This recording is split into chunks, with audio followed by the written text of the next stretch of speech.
Bienvenue sur le podcast de l'Église du Plateau.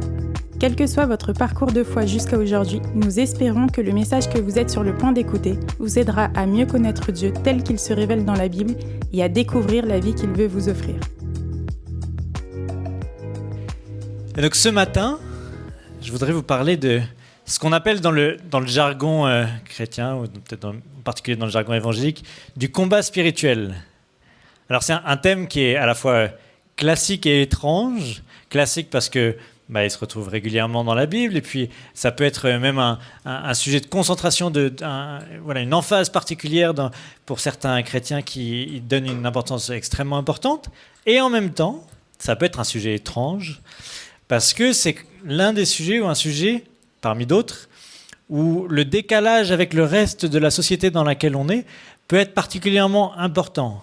Mais en fait, des fois, pas aussi important qu'on pourrait l'imaginer. Justement, en fait, le fait de vivre dans ce qu'on appelle une société sécularisée, ça a plein d'implications, mais l'une des implications, c'est de dire tout ce qui concerne, tout ce qui est religieux, tout ce qui est spirituel, ça on le garde dans la vie privée. On le garde dans des endroits particuliers, c'est restreint, et c'est pas dans la vie publique. Et à force de vivre dans cette culture sécularisée, on finit par avoir l'impression de vivre dans une société entièrement matérialiste, c'est-à-dire une société où tout le monde croirait qu'il n'y a rien au-delà de la matière, des réalités physiques, des réalités visibles. Mais dans mon expérience, ce n'est pas le cas. La majorité des non-chrétiens avec qui je parle ne sont pas de cette manière-là, purement matérialistes ou à s'arrêter strictement à une réalité physique, mais il est répandu, y compris ici sur le plateau, contrairement à ce qu'on pourrait l'imaginer, cette idée qu'il y a quelque chose au-delà de la matière, il y a quelque chose au-delà du monde réel, du monde physique, au-delà du monde visible, et que chacun construit sa réalité autour de ça, mais il y a une compréhension assez générale qu'il y a un monde spirituel, même si on ne sait pas trop comment en parler dans la vie publique, parce que, encore une fois, notre culture sécularisée a privatisé tout ça. J'aime beaucoup cette image utilisée par un théologien qui s'appelle N.T. Wright, un théologien anglais, qui retrace un peu l'histoire de la place de la spiritualité dans la société, en particulier occidentale, en disant que la spiritualité, c'est un petit peu comme des sources d'eau qui seraient là dans les sous-sols et qui auraient tendance naturellement à jaillir un petit peu de manière incontrôlée.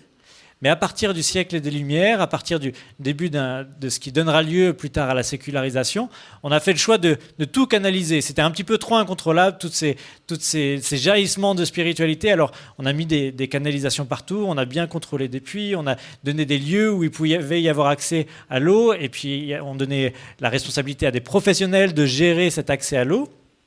Et puis tout le reste, au moins, on était, entre guillemets, en sécurité par rapport à tout ça. Ce qui donnait la possibilité à ceux qui le voulaient d'avoir accès à ces sources, et à ceux qui voulaient vivre comme si les sources n'existaient pas, à faire comme si tout ça n'existait pas, et d'encapsuler, on pourrait dire, la vie spirituelle dans des enclos religieux qu'on confiait à des professionnels, et dans des cadres bien particuliers, et pas dans la vie publique partagée par tous.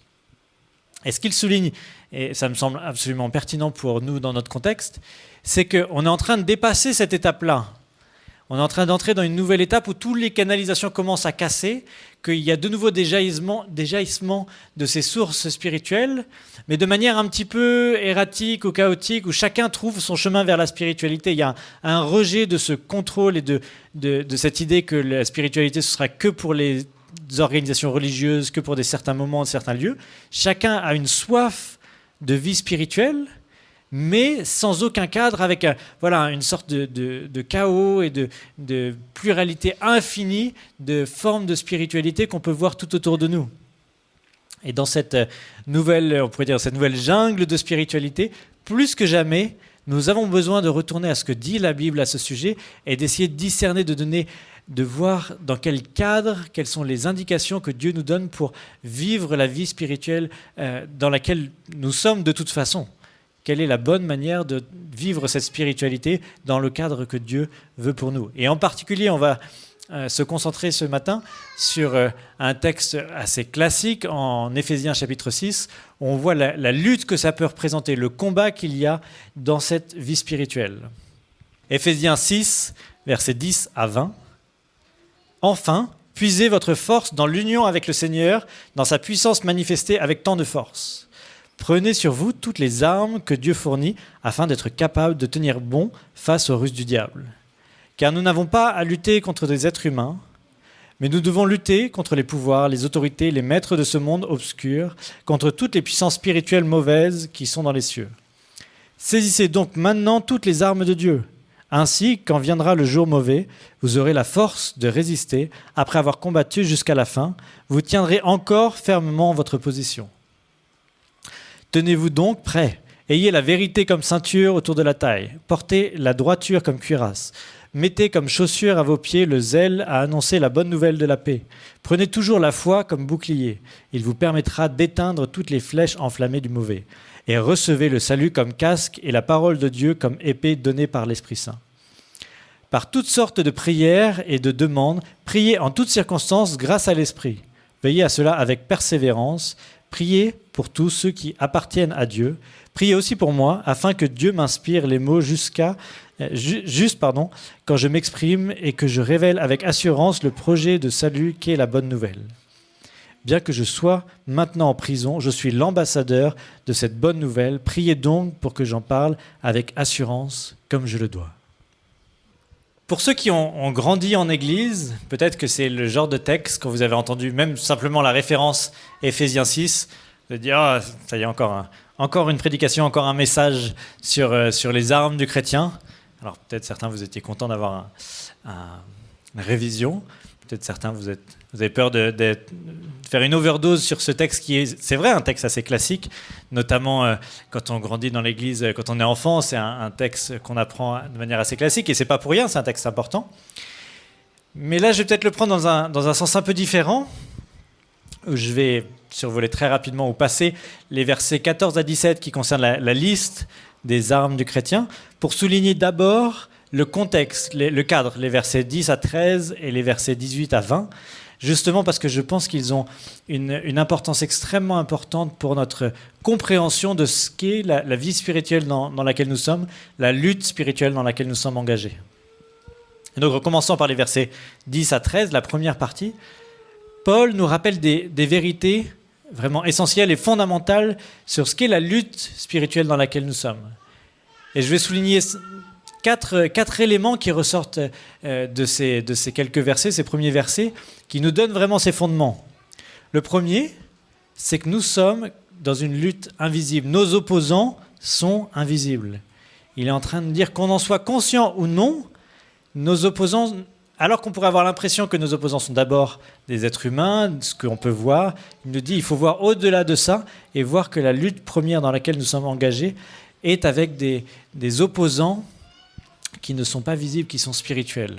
Je relis le verset 12. « Car nous n'avons pas à lutter contre des êtres humains, mais nous devons lutter contre les pouvoirs, les autorités, les maîtres de ce monde obscur, contre toutes les puissances spirituelles mauvaises qui sont dans les cieux. » Donc, une fois qu'on réalise ça, on voit que le premier enjeu pour nous, c'est déjà de rééduquer notre regard. Parce que naturellement, notre regard nous amène à avoir une perception des luttes dans lesquelles on est, alors qu'on doit avoir un nouveau regard spirituel sur la situation pour discerner les opposants qui sont en face de nous. Je notais là dans le dernier chant, les premières paroles, c'est « Je ferme les yeux pour voir la gloire de Dieu ». Il y a un côté où on doit mettre en pause notre vision habituelle des choses pour discerner au-delà de ce qu'on voit habituellement. Pour vous donner une image de ça, alors désolé pour ceux qui prévoyaient y aller, je vais vous spoiler un petit peu, mais on est allé avec Barbara à la Cité des Sciences et il y a une expo sur les foules. Et donc l'expo est très bien, donc désolé si je vous spoil l'expo. Mais au milieu de l'expo, il y a un secteur avec des portes. Il y a 2 séries de 3 portes comme ça. Et la deuxième série de portes, il y a des couleurs qui apparaissent, qui disparaissent. Ça passe du rouge au vert. La première série de portes, il y a des chiffres au-dessus.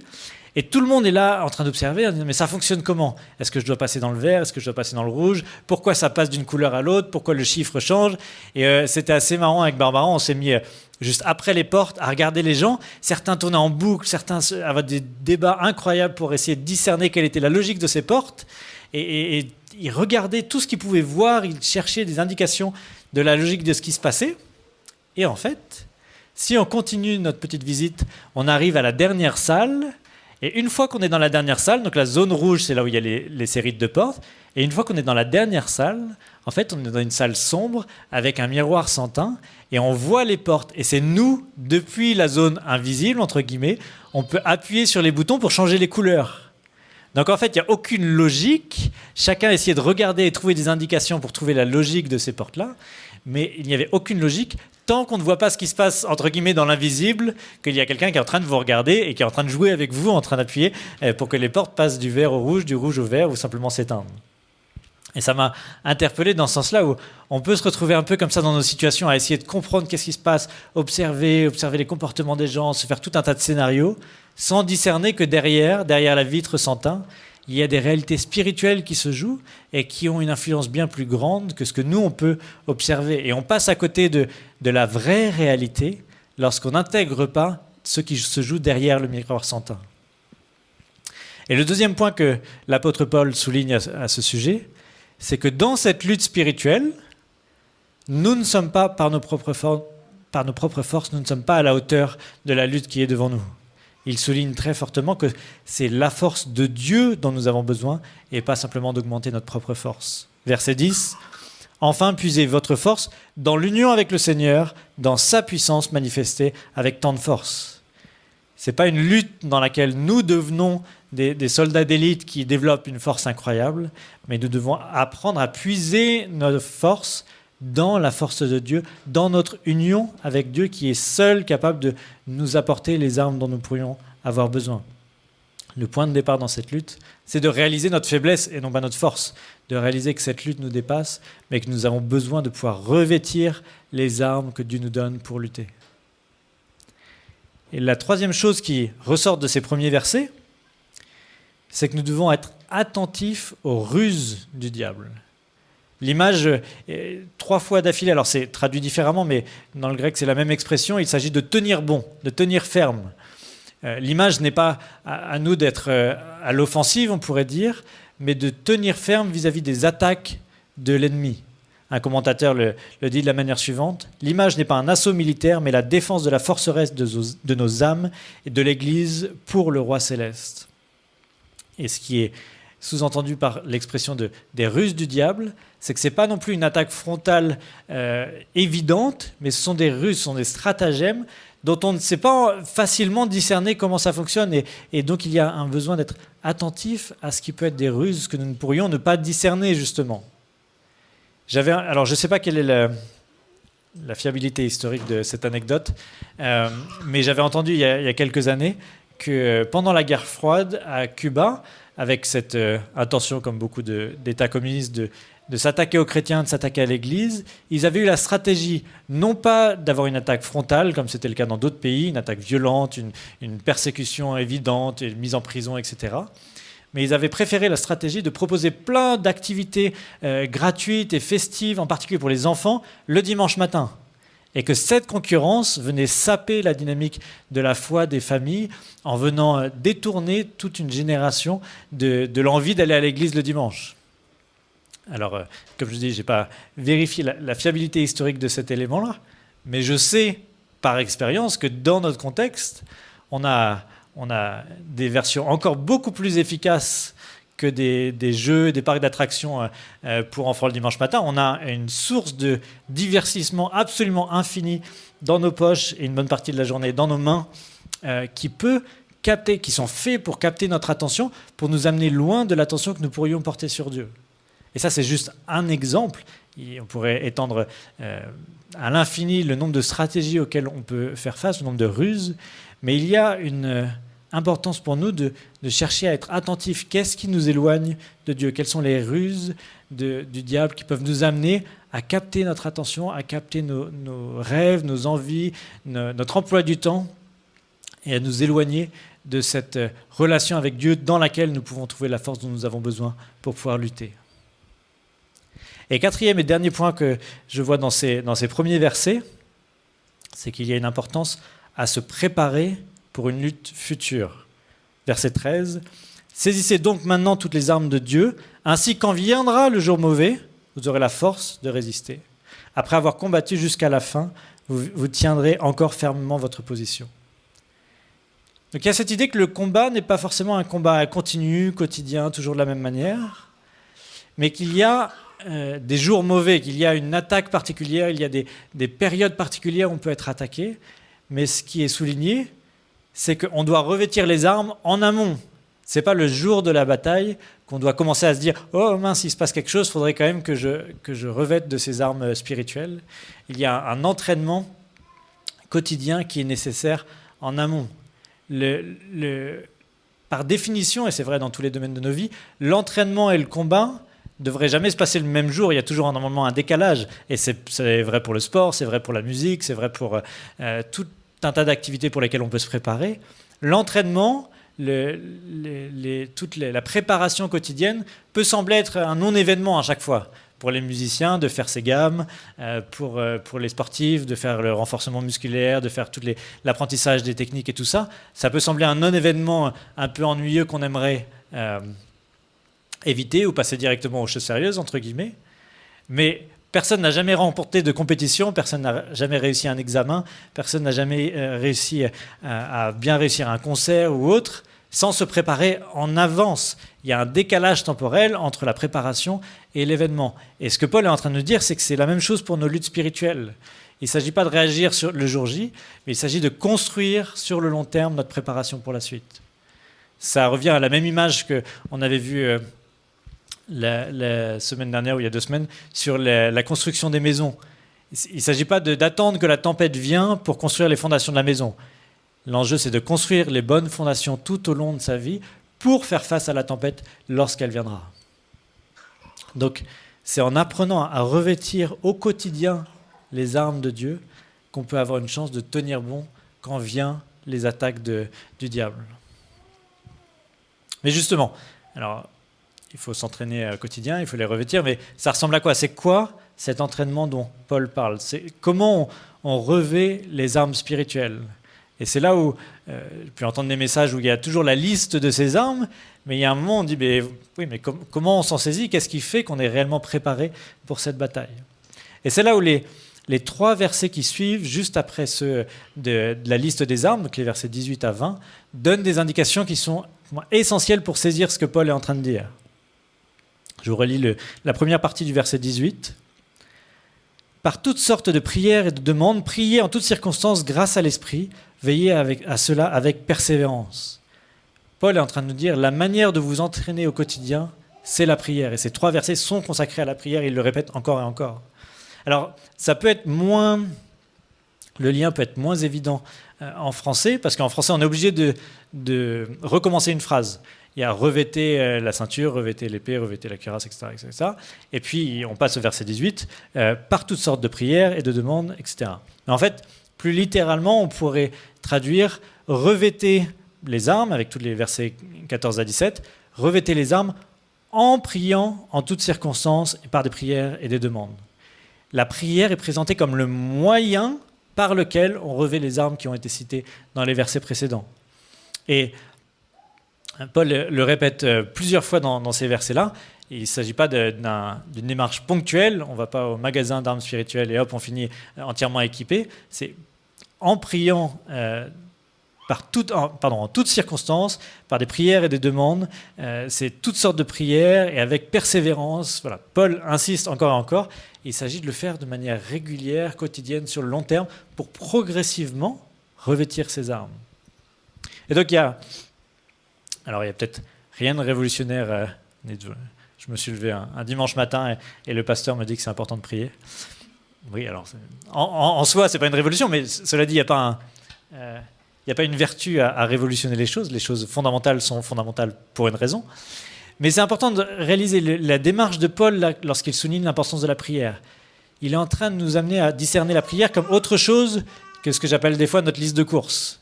L'enjeu premier là dans la prière n'est pas de faire la liste des choses qu'on demande à Dieu, mais premièrement d'en faire un terrain d'entraînement dans cette lutte spirituelle pour revêtir la force que Dieu veut nous donner. On peut avoir tout un tas de sujets de prière, et le verset 18 souligne que toutes nos demandes doivent être intégrées dans notre vie de prière, mais il est en train de nous amener à voir au-delà de nos demandes et dire que lorsque nous prions au quotidien, nous sommes en train de nous préparer pour pouvoir faire face aux choses qui pourraient être les luttes et les attaques auxquelles nous pourrions faire face dans le futur. Et il complète avec la deuxième partie du verset 18 et jusqu'au verset 20 en disant que cette lutte-là, cet entraînement pour le combat, n'est pas une lutte individuelle, ce n'est pas un entraînement individuel. Nous sommes engagés ensemble dans cette lutte collectivement. On n'est pas des mercenaires, on forme une armée spirituelle qui se prépare pour une lutte commune. Je vous relis à partir de la deuxième moitié du verset 18. « Priez pour tous ceux qui appartiennent à Dieu, priez aussi pour moi, donc pour Paul, afin que Dieu m'inspire les mots justes quand je m'exprime et que je révèle avec assurance le projet de salut qui est la bonne nouvelle. Bien que je sois maintenant en prison, je suis l'ambassadeur de cette bonne nouvelle. Priez donc pour que j'en parle avec assurance comme je le dois. » C'est vraiment remarquable la perspective qu'il nous donne à la prière. Il nous dit, mais prions les uns pour les autres parce que nous sommes ensemble engagés dans cette lutte commune. Et il donne en particulier son exemple. Et là, en termes de changement de regard sur les circonstances, c'est vraiment remarquable. Il est dans une prison, attaché, et on pourrait dire, au regard humain, c'est une situation de défaite, mais lui voit la lutte spirituelle dans laquelle il est engagé, il se voit comme un ambassadeur. Alors, nous, ambassadeur de Christ dans les chaînes, ça se dit facilement, et puis on peut avoir l'habitude de l'avoir entendu, mais c'est vraiment presque un contresens. C'est-à-dire, je suis un haut diplomate du roi céleste. Simplement, il se trouve que dans mes circonstances, là, je suis assis au fond d'une prison enchaîné, mais ma mission n'a rien changé. Je viens toujours représenter le royaume de Dieu auprès des rois et des puissants de cette terre. Je suis dans cette mission-là, et c'est ça qui compte, c'est ce pourquoi je veux que vous priez pour moi. Je veux que vous me donniez accès à la puissance de Dieu pour que je puisse continuer ma mission, même au fond de cette prison, d'ambassadeur de Christ dans les chaînes auprès des rois de ce monde. Et c'est un bel exemple pour nous apprendre, nous aussi, à rééduquer notre regard sur nos situations. Nous avons ensemble une mission de vivre l'Évangile, de partager l'Évangile autour de nous, et on veut le voir comme une mission qui dépasse toutes nos circonstances, dans lesquelles on croit que la réussite ou l'échec de cette mission tient à ce que Dieu va faire dans nos vies, et pas en fonction de nos stratégies, de ce qu'on pourrait organiser, de nos ressources, de notre temps, etc. On peut avoir des fois le sentiment de me dire mais quel est mon rôle dans la mission de Dieu, qu'est-ce que je peux faire pour Dieu, quels sont mes talents, etc. Et se concentrer encore et encore sur ces questions. Paul est en train de nous dire mais même au fond d'une prison attachée avec des chaînes, ma mission elle continue toujours et j'arrête de me poser la question qu'est-ce que moi je peux faire. Je vais ouvrir ma bouche et je prie que Dieu la remplisse.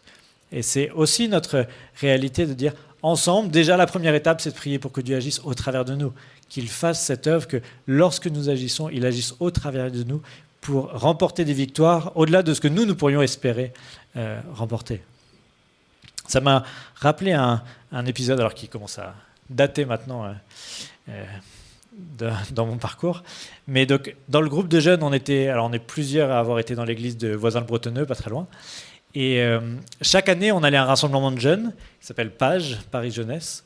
Et en particulier en 2007, on a vécu un moment absolument incroyable. C'était des moments forts chaque année, mais là, c'était un petit peu comme si le ciel s'ouvrait. Mais le fait est que ça a été un temps incroyable. Le samedi soir, pendant l'événement, pendant la soirée, on a été touchés par Dieu. Et ensuite, pendant une bonne partie de la nuit, à l'hôtel, on a continué à prier. J'oublierai jamais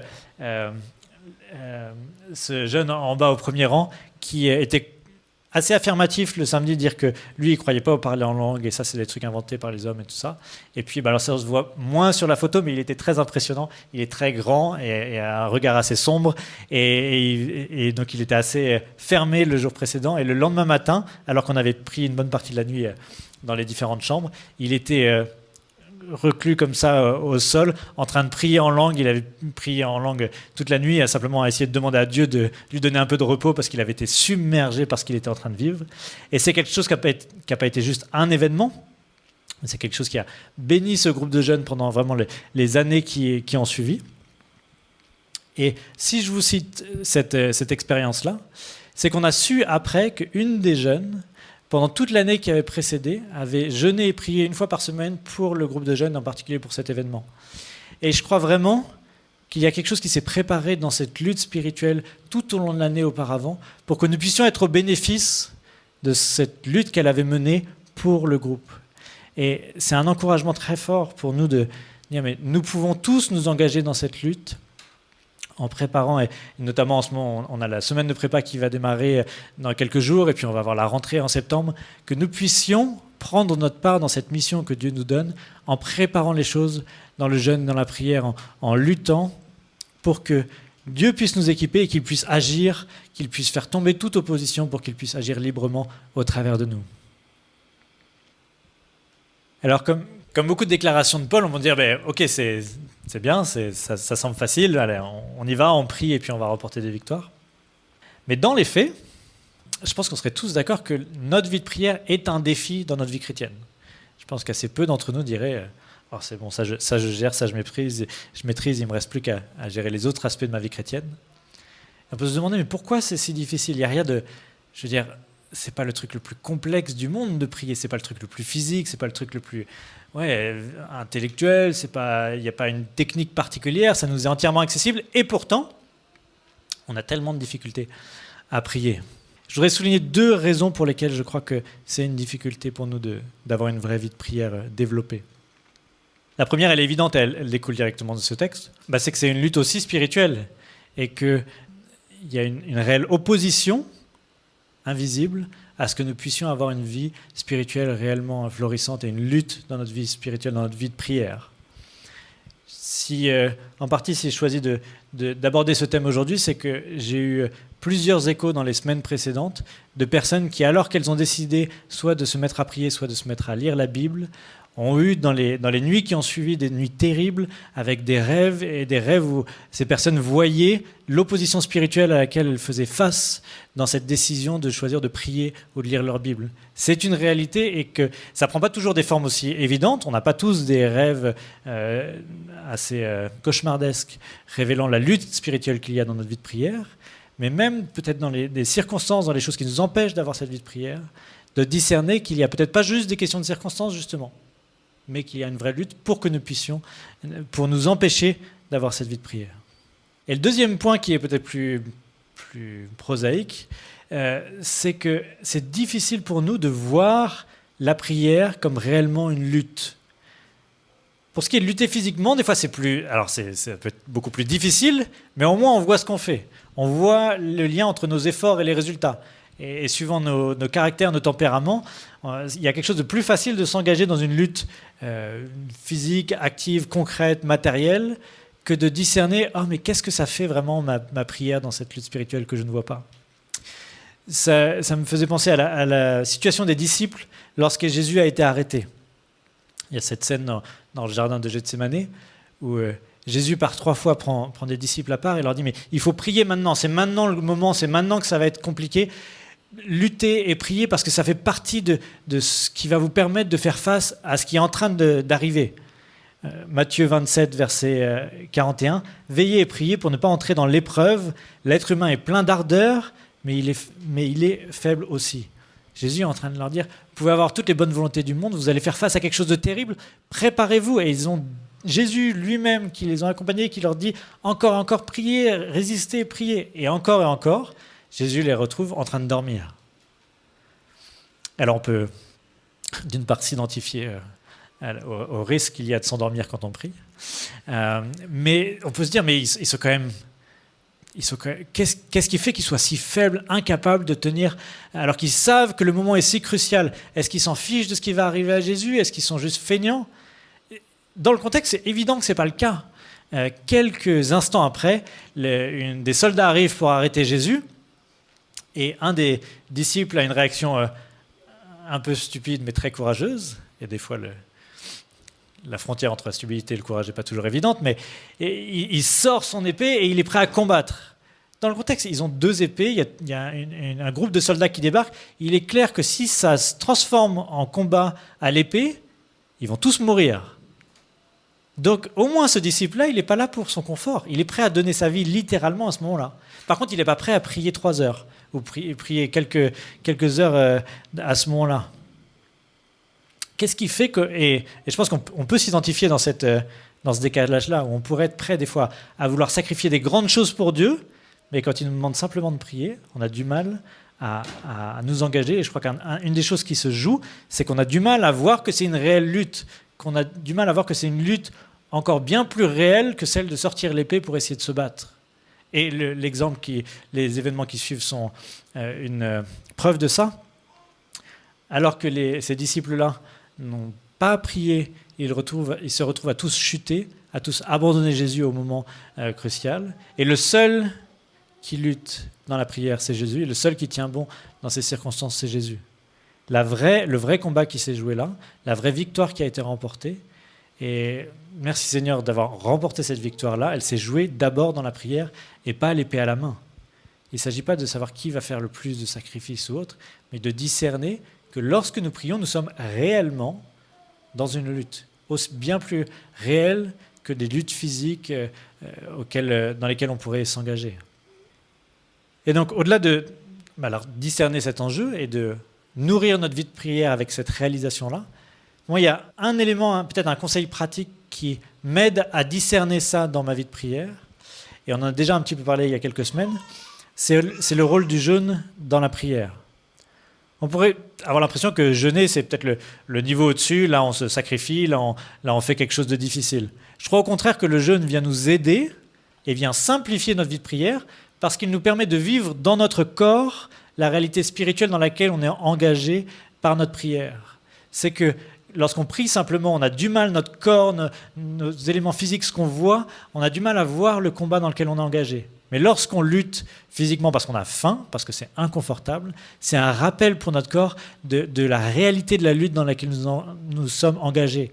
Donc il y a quelque chose de presque simplement pédagogique pour nous, en tout cas pour moi, de me garder concentré à réaliser que je suis dans une lutte parce que mon corps me le rappelle alors que ma tête voudrait l'oublier assez automatiquement.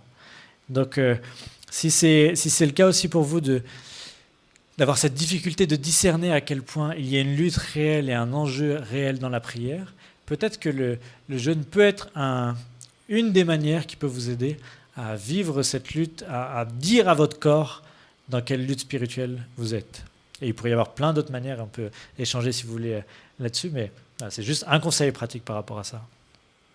Mais fondamentalement, ce avec quoi je veux vous laisser, c'est cette vision que Paul nous donne de la réalité dans laquelle nous sommes. Au-delà de ce que nous voyons, il nous invite à discerner que nous ne sommes pas juste une association en tant qu'Église.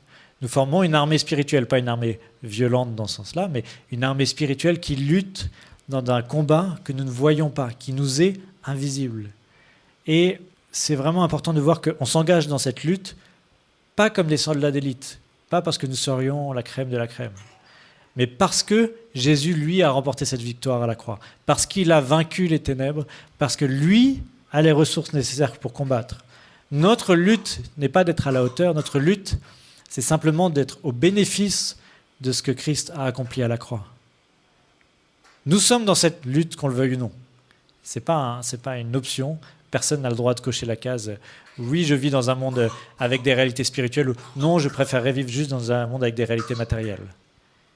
Mais quitte à être dans cette réalité spirituelle, l'encouragement de Paul et mon encouragement pour nous ce matin, c'est de saisir que nous ne sommes pas à la hauteur, mais que Christ l'est, qu'il a remporté la victoire dont nous avions besoin et que par la prière du quotidien, nous nous rendons au bénéfice de ce que Christ a accompli. Nous avons les ressources dont nous avons réellement besoin pour vivre cette lutte-là. Alors j'ai simplement terminé par la prière. On peut peut-être échanger si vous avez des questions juste après ou des témoignages. Et puis suivant le temps qui nous restera, on pourra peut-être aussi prendre peut-être un temps de prière par petits groupes pour mettre en pratique justement ce que Paul nous dit dans ce texte. Seigneur, nous ne voulons pas passer à côté du monde tel qu'il est. Pas le monde tel que nous le voyons avec nos yeux, mais le monde tel qu'il est, tel que tu nous le révèles. Et nous voulons discerner que dans ce monde, à la fois matériel et spirituel, il y a du bon et du mauvais, à la fois dans le matériel et dans le spirituel. Et nous ne sommes pas à la hauteur de remporter une quelconque victoire dans le monde visible ou dans le monde invisible. Seigneur, viens à notre secours. Revêt-nous de ta puissance et donne-nous ce zèle dont nous avons besoin pour déjà te prier, déjà nous revêtir de ces armes au quotidien.